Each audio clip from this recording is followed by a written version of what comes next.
For the purpose of this presentation, I will be using a PowerPoint as a reference for my visual guide.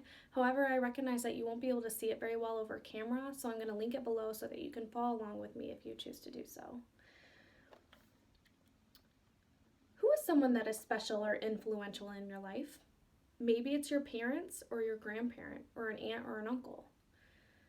Now I want you to think of one person who you consider influential and special in your life and who is also isolated.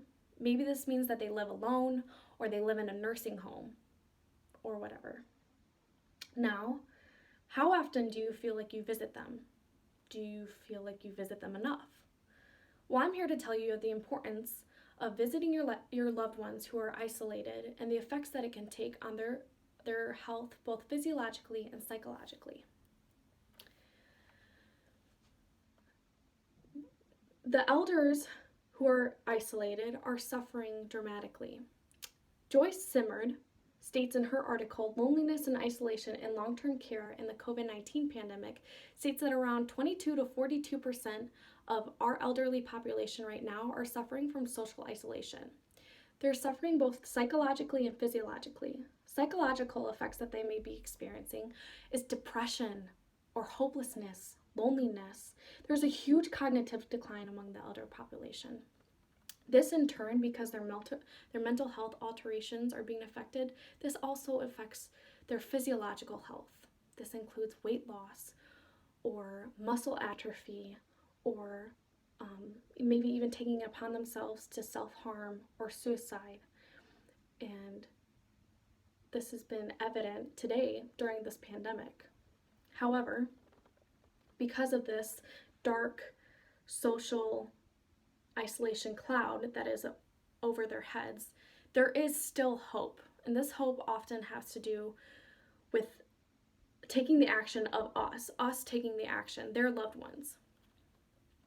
By doing that, we need to find ways to connect to them. This could be as little as a phone call a day or FaceTiming them. Thankfully, for today's technology, we can do that. We can Zoom or we can have FaceTime and call them. Maybe even resorting back to the ways of writing a letter a week. Being intentional is what is going to help them. I work in a nursing home and we also provide certain therapies for these elders. Therapies may include laughter therapy, bringing a comedian in, or just sitting down and joking with an individual. Also, there's horticulture therapy, which is plant therapy. So this summer, which is like gardening. So this summer, we incorporated a lot of gardening with our elders.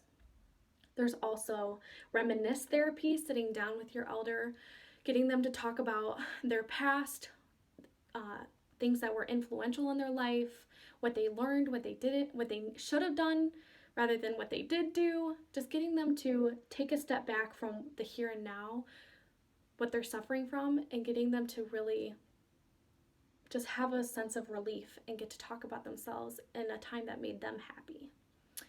There's also animal therapy, which Susan Regari mentions in her article, Animal-Assisted Therapy and Activities in the Critical Care Setting, that animal therapy has an extraordinary benefits. It produces endorphins in your brain, which is the feel-good hormone, and there's long-term lasting effects of this. That by doing this, it improves their mental state, which also then improves their physiological state. So bringing in a dog once a week or once a day, and that 10-15 minute therapy session is widely beneficial. And I've seen it with my own eyes in the nursing home. We also provide activities such as arts and crafts, and also scheduled games like bingo that gives them the time to just step away and get their mind on something else and get them to focus on a task set before them. So by incorporating and being intentional, incorporating these therapies and finding ways to connect, this improves their overall health. Psychologically, the mental health of the individual you love benefits dramatically.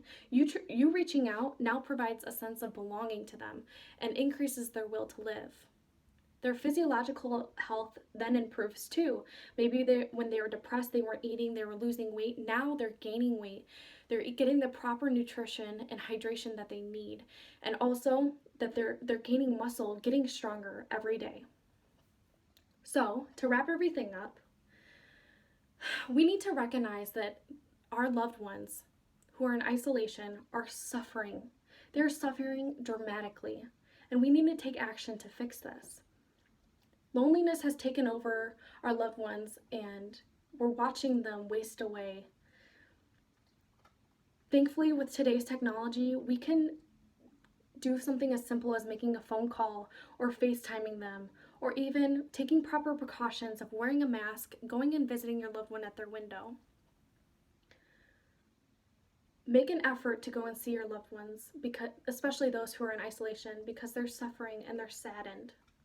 So right now, today, this moment, I urge you, pull out your phone. I want you to, that person who I had you think of in the beginning, who is isolated and is someone special to you, I want you to call that person or text that person, FaceTime that person, check in with them, reassure their peace of mind. Tell them, hey, I missed you, I love you, how are you doing? Reconnect with them. Give them that sense of belonging that they're lacking. Thank you.